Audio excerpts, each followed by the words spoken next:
Today I'm thinking about personal growth, self-growth, and consuming as many audiobooks as I can, always listening to podcasts, going through a ton of stock charts every day, looking at news, looking for stupid news. It doesn't make sense.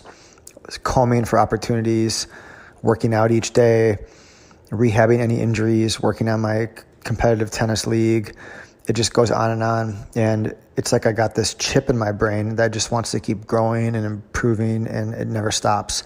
And it at times it can consume me, and I forget why I'm actually doing it, and it becomes almost like a sickness because you're just pushing yourself to do all these things, and then you feel guilty when you're not doing them, and you forget to just relax and live, and you forget that when you do that, the creativity comes back, and you sometimes have your best ideas, and all that stuff can sink in, and you go into that diffuse brain learning mode that we talked about earlier, where you kind of connect the dots between all the different things that your cross-pollination, I think is a word for it, where things come from different study areas and they come together and they form more concrete things that link them.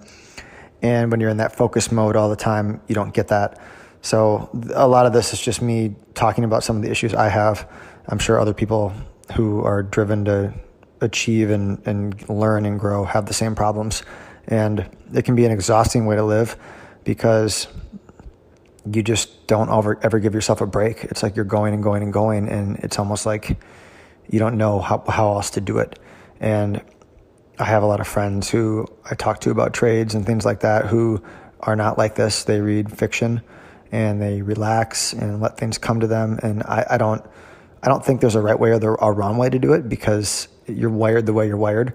But it's really important to have the awareness to understand when you're going to that place that might not be healthy versus when you're doing it because you really love what you do and you enjoy doing it, which is definitely the case for me. But I've had some bouts lately where I've gotten kind of just like a soldier about it. And this is just what I have to do each day, and I got to get these things done. And a lot of the things I don't even have to get done, I'm putting this pressure on myself. And I don't know if my best work necessarily comes from that place. And when I step away a little bit, oftentimes better things come to me. And I probably do just as much. It's just from an energy standpoint, it's a lot easier to do it that way. So I'm starting something called the Bullet Journal. Some of you probably heard of that. I'm reading the book on it. And the number one thing I like about it is just to quickly write down what you do each day and thoughts that are on your head. Empty your brain out onto the journal page. And I think that's good for someone like me whose brain is always running and they're always trying to accomplish things. And later on, I can go back and reflect on what am I actually spending my time on? Is that something that I want to do? Is that part of my bigger goal structure I've set for myself? Because each year I'll do like a mind map on different goals, different things I want to accomplish. In 2018, a lot of it was connecting with interesting people and sense of community, got back into tennis again. In 2019, we're going to be having a kid, so it'll be about family. And it's also about just dialing back into health and exercise and things like that. And each year it's a little bit different, but a lot of the things will always stay the same.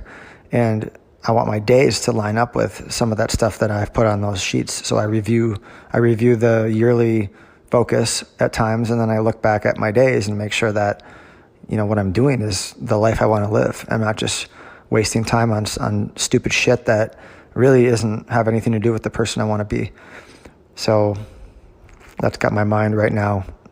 And I think that's a good place to be because it's kind of kept me back from the market a little bit the last few days and really relaxed me.